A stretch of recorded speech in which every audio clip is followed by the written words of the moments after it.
ഞാൻ ചോദിക്കുന്നത്, ഇപ്പൊ വീണ്ടും ചോദിക്കുന്നത് സബ്സ്റ്റാൻഷ്യൽ ചോദ്യമാണ്. കിഫ്ബി ഇല്ലെങ്കിൽ ഈ പ്രൊജക്ടുകൾ എങ്ങനെ നടപ്പാക്കും? വേണ്ടെന്നാണോ പറ? അതുപോലെ ഡോക്ടർ പറഞ്ഞ ഈ കണക്കുകൾ ഒട്ടും ചേരുന്നില്ല. 1.32%, 9.72% എങ്ങനെ തരാനാണ്? അത് ഡോളർ റുപ്പി എക്സ്ചേഞ്ചിലെ ഡിഫറൻസ് ആണെന്നൊക്കെ പറഞ്ഞ് ആരെ കളിപ്പിക്കാൻ പറയുന്നത്? അതെങ്ങനെ? അന്ന് എത്രയാണ് ഡോളർ എക്സ്ചേഞ്ച് വാല്യൂ? എത്രയാണ് 3 കൊല്ലം മുമ്പ്? എത്രയാണ് വാല്യൂ ഇന്റർനാഷണൽ മാർക്കറ്റ്? എത്രയാണ്? അപ്പൊ ഇത്രയും ഡിഫറൻസ് വായ്പ എടുത്ത് കേരളത്തെ കടക്കണയാക്കി ഇവിടെ ഉച്ചക്കഞ്ഞിയില്ല, പെൻഷനും ഇല്ല, സാമൂഹിക പെൻഷനും ഇല്ല, ഒന്നിനും പൈസ ഇല്ലാത്ത തരത്തിൽ കേരളം പൈസ അടയ്ക്കാൻ നിർവാഹമില്ലാത്തൊരു ഗതികേടിൽ എത്തിച്ചിട്ട്, അപ്പൊ അതിന് ഇതാണ് $50 എക്സ്ചേഞ്ചിന്റെ ഡിഫറൻസ് ആണ് എന്ന് പറയുന്നതിന് എന്ത് ന്യായമുള്ളത്? ശരി, അപ്പൊ ഞാൻ സ്വല്പം കൂടി എക്കണോമിക്സ് പറഞ്ഞുതരാം. ഞാൻ ഒന്നുകൂടി പറയോട്ടെ. ഡിബേറ്റിലെ സബ്സ്റ്റാൻഷ്യൽ ഇഷ്യൂ ഈ പലിശയുടെയാണ് അദ്ദേഹം ഉന്നയിച്ചത്.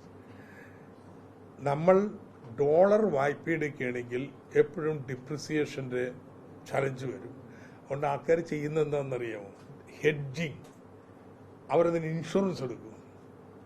ആ ഇൻഷുറൻസ് തുകയും ഈ പലിശയും 1.75 പലിശയിൽ കൂട്ടിക്കഴിഞ്ഞാൽ 9 വരും. രൂപയുടെ വില അത്ര വേഗത്തിൽ കുറഞ്ഞുകൊണ്ടിരിക്കുക. അയ്യോ അത് കള്ളക്കണക്കാണെന്നൊക്കെ പറയല്ലേ. This is the fact. ഇങ്ങനെയുള്ള ഇന്റർനാഷണൽ കാര്യങ്ങൾ നടക്കാം. ഞാൻ വീണ്ടും ചോദിക്കുന്നു, പോട്ടെ ഇങ്ങനെ വലിയ പലിശയൊക്കെയായി, ഇങ്ങനൊരു സംവിധാനം ഇല്ലാതെ എങ്ങനെയാണ് 7000 കോടി രൂപ സംസ്ഥാന സർക്കാർ, UDF സർക്കാർ ഭരിക്കണമെന്നിരിക്കട്ടെ, പത്തനംതിട്ട ചെലവാക്കാം? UDF സർക്കാർ ഭരിച്ചപ്പോഴാണ് ഈ നാട്ടിൽ ശ്രദ്ധിക്കുന്ന മുഴുവൻ വികസനം നടന്നത്. ഉമ്മൻചാണ്ടി മുഖ്യമന്ത്രിയായിരുന്നു. എത്ര മെഡിക്കൽ കോളേജുകൾ, 274 പാലങ്ങൾ, ആയിരക്കണക്കിന് കിലോമീറ്റർ റോഡുകൾ, അതുപോലെ തന്നെ Cochin metro, Vallarpadam container terminal, വിഴിഞ്ഞ ഹാർബർ, കണ്ണൂർ വിമാനത്താവളം, ഇതെല്ലാം പണം മുടക്കിയത് ഉമ്മൻചാണ്ടിയാണ്. അന്നത്തേക്ക് ഈ വായ്പ എടുത്തിട്ടില്ല. നല്ലൊരു ഖജനാവ്, നിറഞ്ഞ ഖജനാവിനെയാണ് ഏൽപ്പിച്ചത്. ആ ഖജനാവ് വഴി വെച്ചിട്ടാണ് ഈ നാടിനെ കുട്ടിച്ചോറാക്കി, പരുവത്തിലാക്കി. ഇപ്പം ആളുകൾക്ക് ജീവിക്കാൻ വയ്യാത്ത കേരളം എന്ന് പറഞ്ഞാൽ പാപ്പരാണ് നിന്ന് ഡിക്ലെയർ ചെയ്യണം. അതാണ് ഇന്നത്തെ അവസ്ഥ. കേരളം മുഴുവൻ പത്തനംതിട്ട ജില്ലയിൽ 7000 കോടി രൂപയുടെ വികസന പദ്ധതി കിഫ്ബി വഴി നടപ്പാക്കി. കിഫ്ബി ഇല്ലെങ്കിൽ 7000 കോടി രൂപയുടെ വികസന പദ്ധതി എങ്ങനെ നടപ്പാക്കുന്ന ചോദ്യം. പത്തനംതിട്ട മുമ്പ് ഉമ്മൻചാണ്ടി ഗവൺമെന്റ് ഭരിച്ച് അവസാനിപ്പിച്ച കാലത്തേക്കാൾ മെച്ചമായിട്ടൊന്നും പത്തനംതിട്ടയിൽ എനിക്ക് കാണുന്നില്ല. ഒന്നും കാണുന്നില്ല. അല്ല അന്നത്തെക്കാൾ ഇവിടെ ഈ പാവപ്പെട്ടവന് ഇവിടെ എന്റെ കണ്ണി കാണുന്നത്, ഇപ്പൊ ഇവിടെ തൊഴിലുറപ്പ് പദ്ധതിക്കാരൻ അവിടെ ചെല്ലുന്നു. അവര് പറയുന്നു ഞങ്ങൾക്ക് 5 മാസമായിട്ട് കിട്ടുന്നില്ല, കേന്ദ്രത്തിൽ നിന്ന് കിട്ടിയ വിഹിതം ഇവിടെ കൈമാറ്റം ചെയ്യുന്നില്ല, പെൻഷൻകാര് ഒന്നും കിട്ടുന്നില്ല. ഇവിടെ ജില്ലയിലെ ഏക വ്യവസായ സ്ഥാപനം പിന്നെ ട്രാക്കോ കേബിൾ, അതിന്റെ ഉൽപ്പന്നം എന്താ? കേബിൾ. അത് എടുക്കേണ്ടതാരാ? KSEB. ഇപ്പൊ ഇവരുണ്ടാക്കുന്ന ഉൽപ്പന്നം KSEB എടുത്താൽ അതുകൊണ്ട് ലാഭകരമായി പ്രവർത്തിക്കും. എത്ര മാസമായി അടഞ്ഞു കിടക്കുന്നു? അവിടെ ശമ്പളമുണ്ടോ? അവിടെ ഉണ്ടായിരുന്ന കാന്റീൻ വരെ പൂട്ടി. ഞങ്ങൾ പട്ടിണിയാണെന്ന് പറയുന്നു. എന്തുകൊണ്ടാ കാര്യം? സ്വകാര്യ കമ്പനിയിൽ നിന്ന് കേബിൾ എടുക്കുന്നു. ആ സ്വകാര്യ കമ്പനിയിൽ ആർക്കൊക്കെ ഇൻവോൾവ്മെന്റ് ഉണ്ടെന്ന് ഒന്ന് പത്രക്കാരനല്ലേ അന്വേഷിച്ചിട്ട് മറുപടി പറ. അപ്പം ഈ ജില്ലയിലെ ഏക വ്യവസായം പൂട്ടിക്കെട്ടുക. ഒരേ ഒരു വ്യവസായശാലയുള്ള അവിടെയുള്ളവരുടെ തൊഴിൽ നിലനിർത്തിയിട്ട് 50,000 തൊഴിൽ കൊടുത്താൽ പോരെ?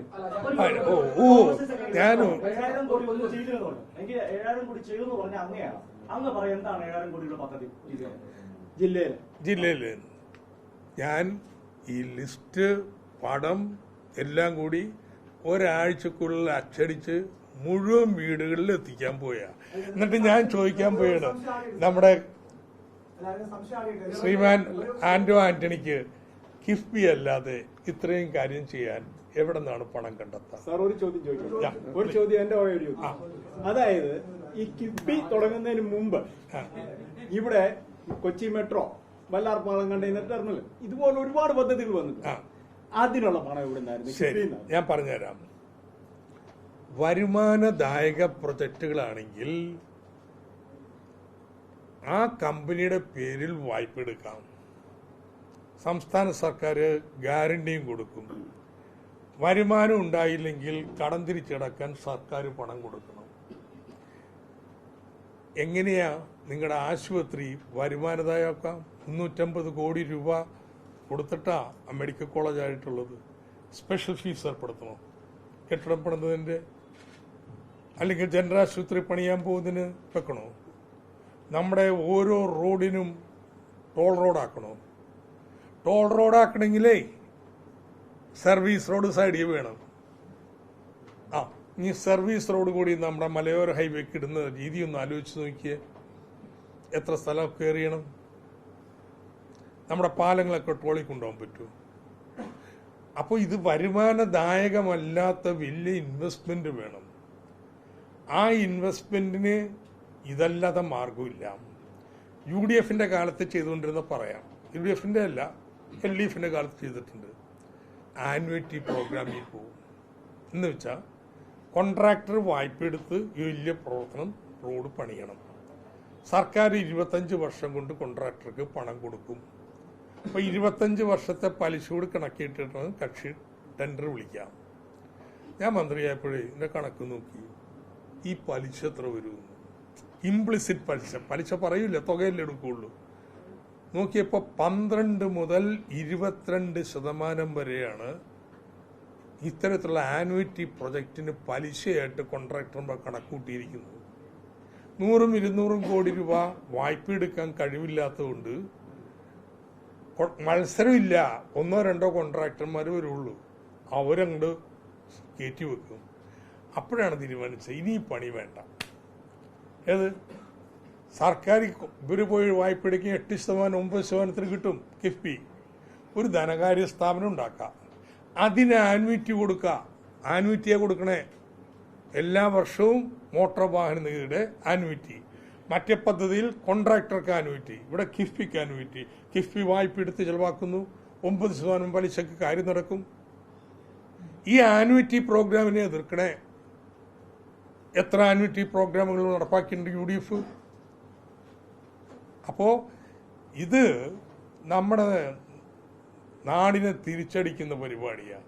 ഇതാണ് ഈ ഇലക്ഷനിലെ മെയിൻ ക്യാമ്പയിൻ. എന്നെ സംബന്ധിച്ചിടത്തോളം എൻ്റെ ചോദ്യം വരെ സ്ട്രെയിറ്റ് ഫോർവേഡാണ്.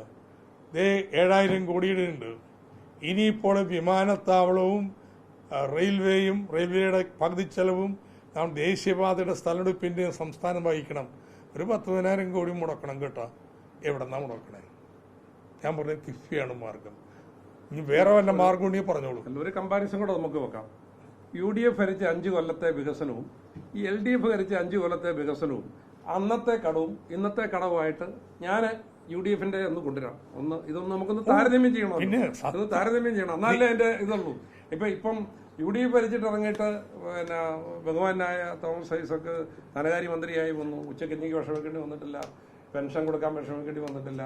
ഈ സാധാരണക്കാരുടെ ജീവിതത്തെ ബാധിക്കുന്ന ഒരു പ്രശ്നങ്ങൾക്കും വിഷമിക്കുന്നത് സപ്ലൈകോയിൽ ഇതൊന്നും അന്ന് അതിനുള്ള സാഹചര്യം ഉണ്ടായിരുന്നു.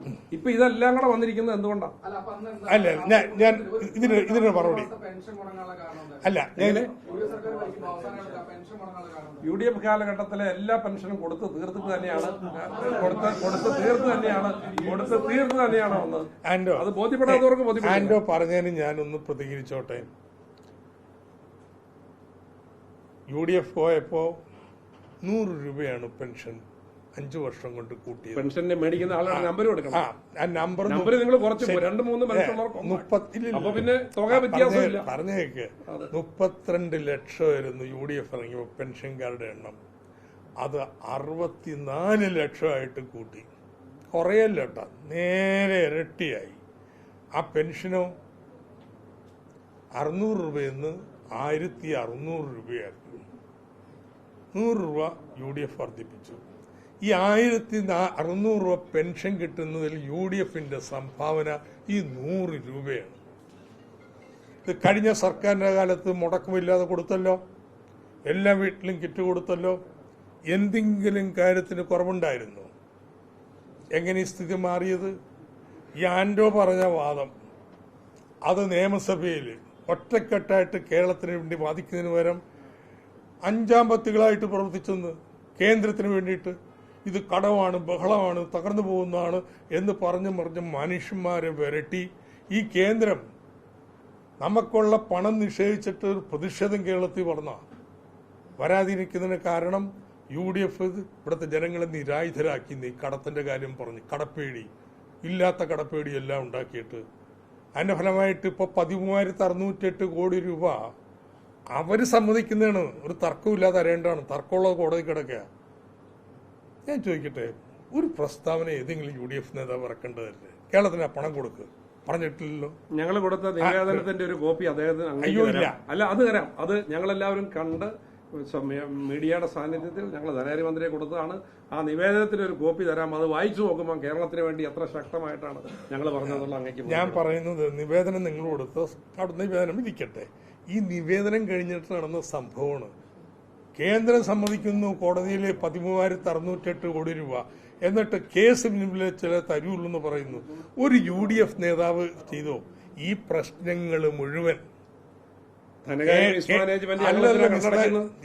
ഇതാണ് പറഞ്ഞത്. ഇപ്പോഴും പറയുന്നുണ്ടോ 13,608 കോടി കൊടുത്തിട്ടുണ്ടെങ്കിൽ ഇങ്ങോട്ട് നന്നിട്ടുണ്ടെങ്കിൽ നമുക്ക് പെൻഷൻ മുഴുവൻ കൊടുക്കാം, ഈ പറഞ്ഞ പ്രശ്നങ്ങൾ പരിഹരിക്കാം.